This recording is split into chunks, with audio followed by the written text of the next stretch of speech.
Assalamualaikum warahmatullahi wabarakatuh. Perkenalkan, kami dari kelompok 3 yang beranggotakan Hayatul Haramain dengan NIM 2016-050083, Aulia Rasyada dengan NIM 2016-050098, dan Mutiara Monika dengan NIM 2016-050091. Pada kali ini kami akan membahas materi mengenai leasing.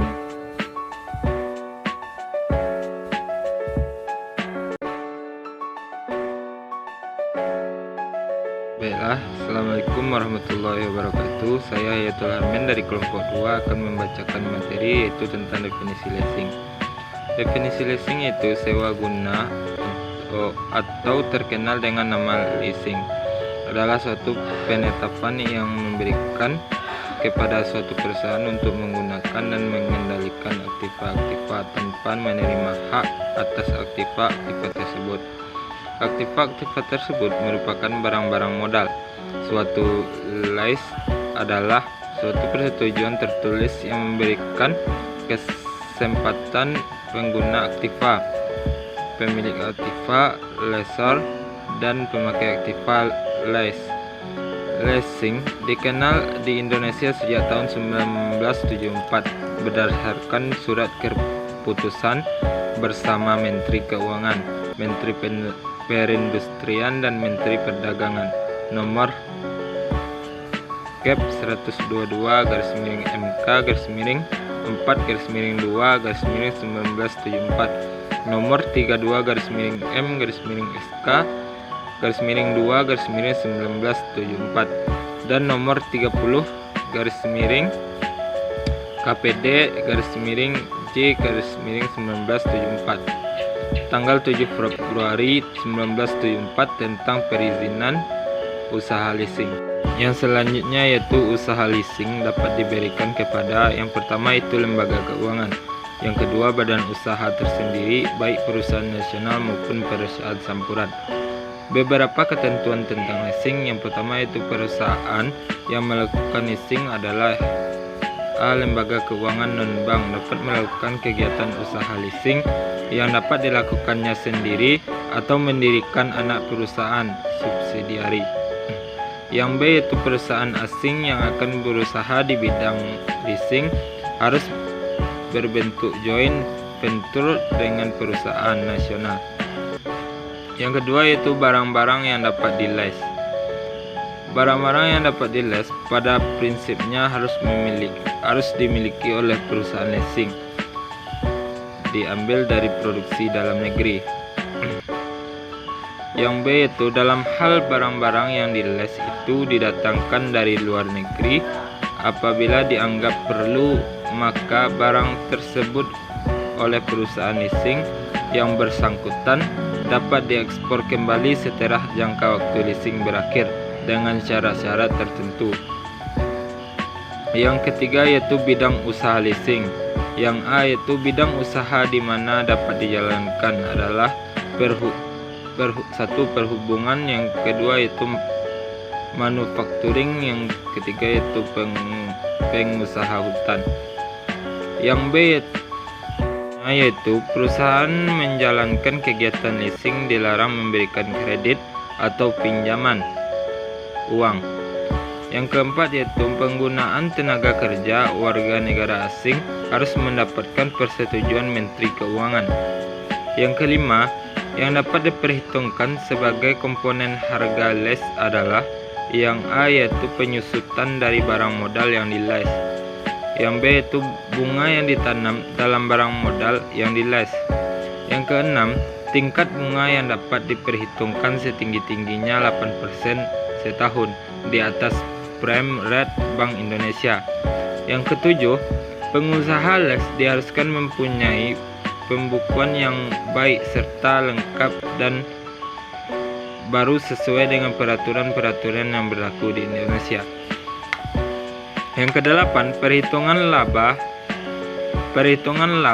kena pajak termasuk penyusutan untuk keperluan pajak perseroan dilakukan sesuai dengan ketentuan peraturan pajak yang berlaku di Indonesia, kecuali ditentukan lain oleh Menteri Keuangan.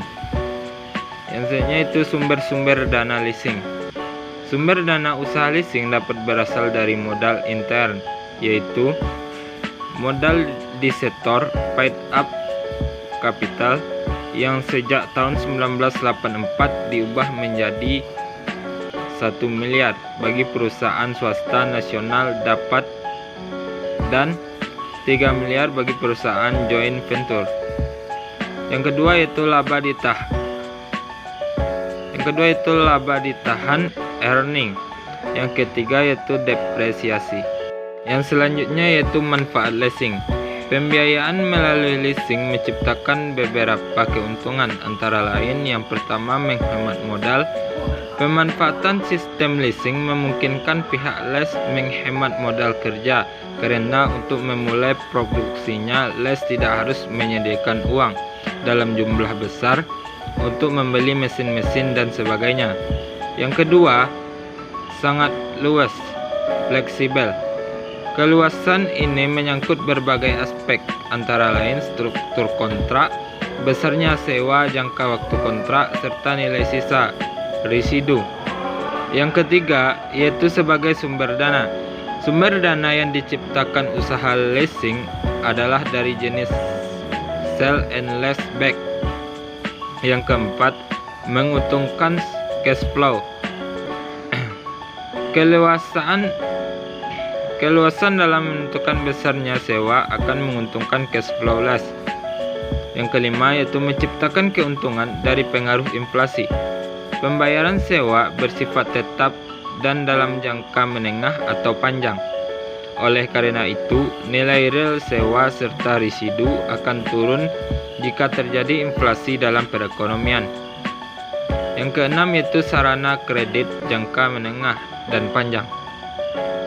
Semakin sulit mencari kredit jangka menengah dan panjang, membuat leasing menjadi alternatif pembiayaan. Selanjutnya ada jenis-jenis dari leasing.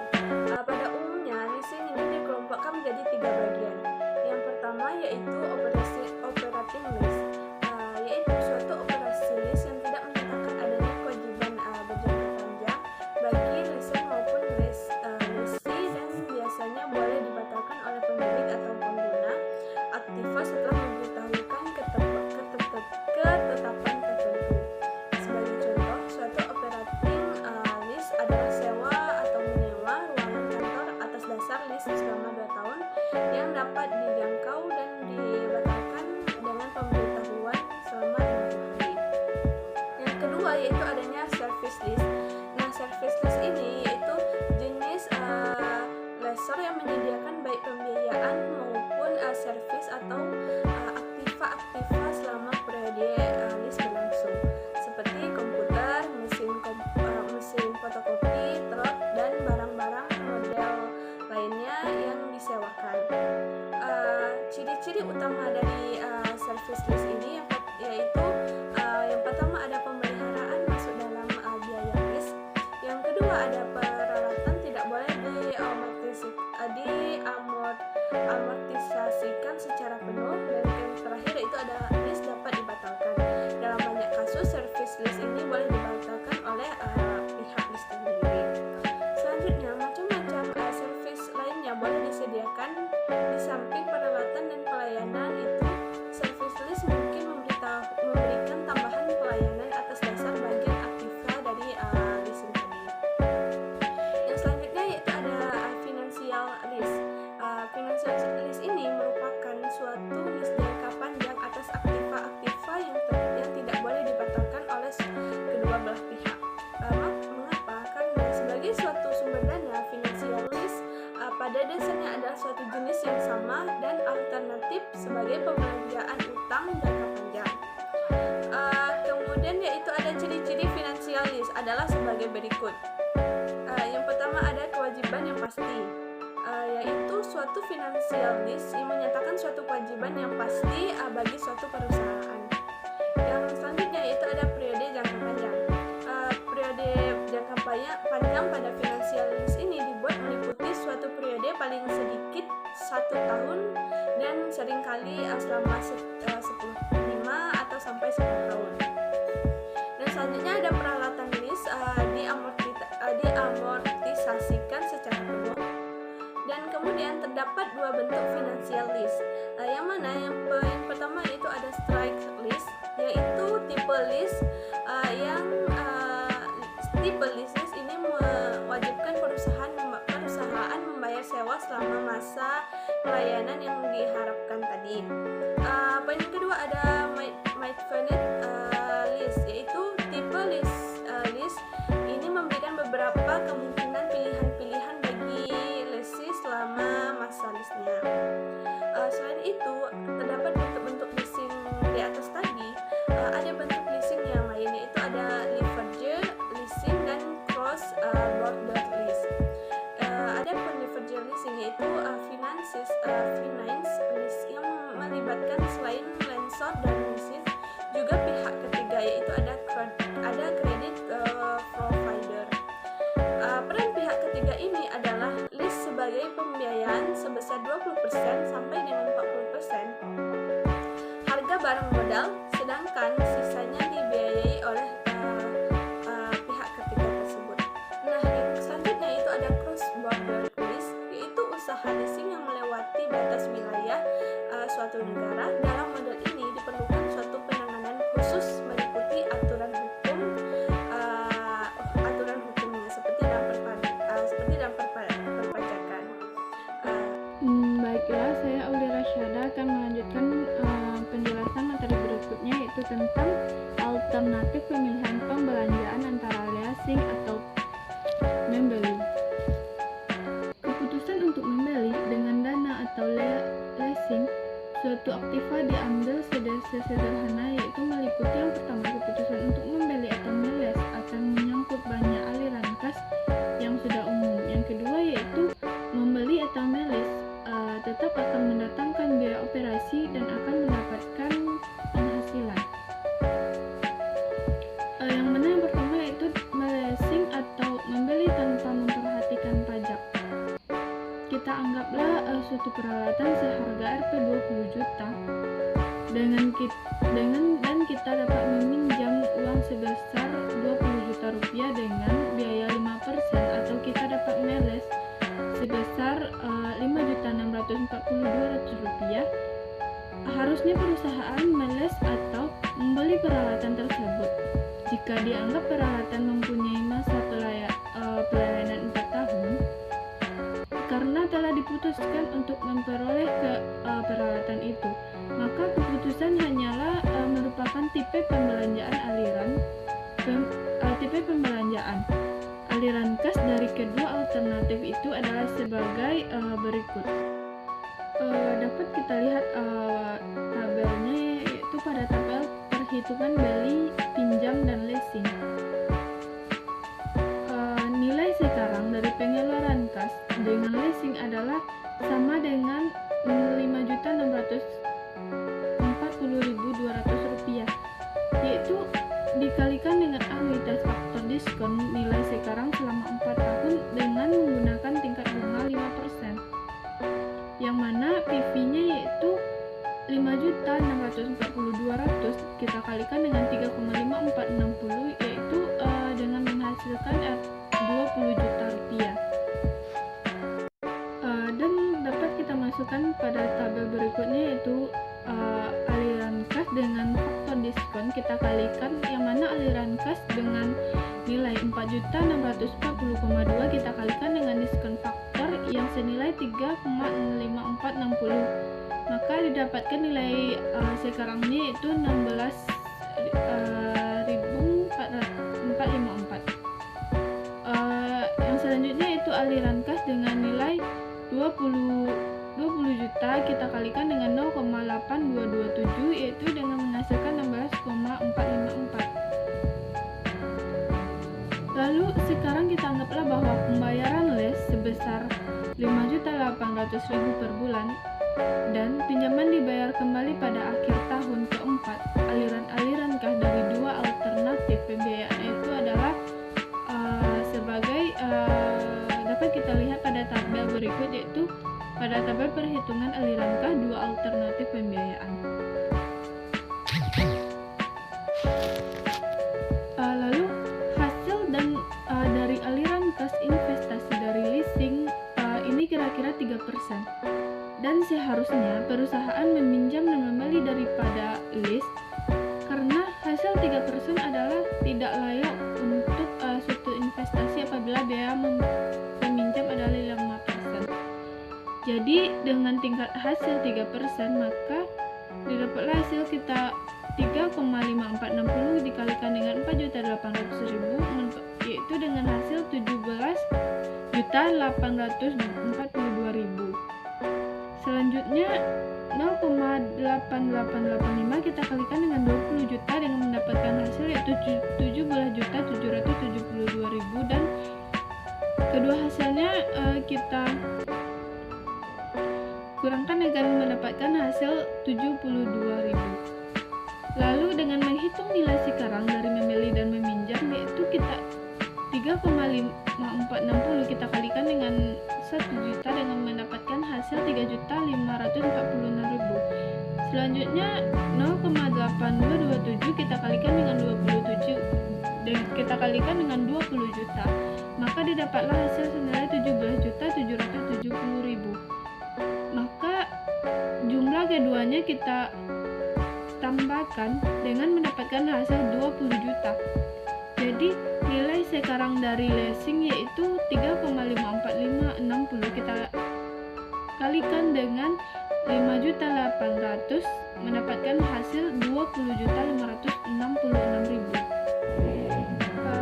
Jadi nilai sekarang dan pembayaran itu adalah nilai yang kita dapatkan 3,7171 kita kalikan dengan 600.000 maka didapatkan hasil yaitu 2.230.200 rupiah. Lalu nilai dengan 0,88849 kita kalikan dengan 20 juta maka didapatkan hasil senilai 17.769.800 rupiah. Maka hasil dari keduanya kita jumlahkan maka didapatkanlah hasil 20 juta. Jadi perusahaan perlu menghitung aliran kas pembelian jika perusahaan mengurangkan nilai sekarang dari aliran kas positif yang tergabung pada pinjaman atau plus 20 juta dari nilai sekarang pembayaran kas sesudah pajak yaitu negatif 20 juta. Maka diperoleh bahwa pinjaman mempunyai nilai sekarang Rp0 jika nilai sekarang dari aliran kas pada beli dan pinjam adalah senilai 20 juta rupiah mendekati biaya kos dari aktiva tersebut. Yang selanjutnya itu leasing atau membeli dengan mempertimbangkan depresiasi. Apabila tingkat pajak 40%, maka tiap rupiah depresi akan menghemat sampai 0,40. Nilai sekarang dari penghematan pajak hasil dari depresiasi akan tergantung pada pengaturan waktu dari biaya depresiasi. Jika depresiasi dibebankan berdasarkan metode garis lurus selama 4 tahun, maka nilai penghematan pajak akan menjadi 2 juta. Dikali yaitu 0,40 dikali dengan 5 juta dan nilai sekarang dari penghematan pajak tersebut akan menjadi 3,7171 dikali dengan 2 juta maka didapatkan hasil senilai 7.434.200 rupiah. Pengurangan biaya ini dari biaya investasi dengan pinjam dan beli menghasilkan nilai sekarang atas aliran kas sesudah pajak sebesar 20 juta dikurang 7.434.200 rupiah yaitu didapatkan hasil senilai 12.565.800 rupiah. Yang selanjutnya yaitu leasing atau memberi dengan memperhatikan pajak. Jika suatu tingkat diskon 5% sebelum pajak tersedia untuk dana-dana yang berasal dari pinjaman, maka dengan memperhatikan tingkat pajak 40%, tingkat diskon akan menjadi 1 kurang 0,40 kita kalikan dengan 5% yaitu sama dengan 3%. Oleh karena pembiayaan pembayaran oleh oleh karena pembayaran les merupakan suatu biaya yang dapat dikenakan pajak. Menurut perhitungan pokok pendapatan terhadap pajak, maka pembayaran tahunan sebesar Rp5.640.200 tiap tahun akan berkurang menjadi aliran kas sesudah pajak, yaitu 1 kurang 0,40 dikali dengan Rp5.640.200 atau senilai dengan 3.384.200 setiap tahunnya. Lalu nilai sekarang pembayaran list sesudah pajak dengan menggunakan tingkat diskon 3% akan menjadi 3,7171 kali dengan Rp3.384.200. Maka didapatkan hasil Rp12.579.400. Jadi sebagai contoh, kita anggaplah bahwa sebuah perusahaan membayar bunga dengan Rp 1 juta tiap tahunnya selama 4 tahun dan melunasi seluruh pinjaman pada akhir tahun keempat. Pembayaran sesudah pajak tiap tahunnya adalah senilai Rp 1 juta, kita kalikan dengan 1 kurang 0,40, yaitu maka didapatkan hasil senilai Rp600.000.